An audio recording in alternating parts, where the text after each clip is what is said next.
دیکھیے طبقات ابن سعد، تاریخ ابن خلدون، تاریخ الخلفاء، ان کتابوں کے اندر درج ہے مدائن فتح ہوا، مدائن فتح ہوا، وہاں سے ایک شہزادی جس کا نام تھا شاہ جہاں، بعد میں اس کا نام رکھا شہر بانو،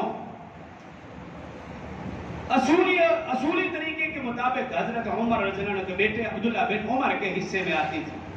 کیونکہ شہزادے وہ تھے، امیر المومنین کے بیٹے وہ تھے۔ لیکن حضرت عمر رضی اللہ عنہ نے شاہ جہاں شہر بانو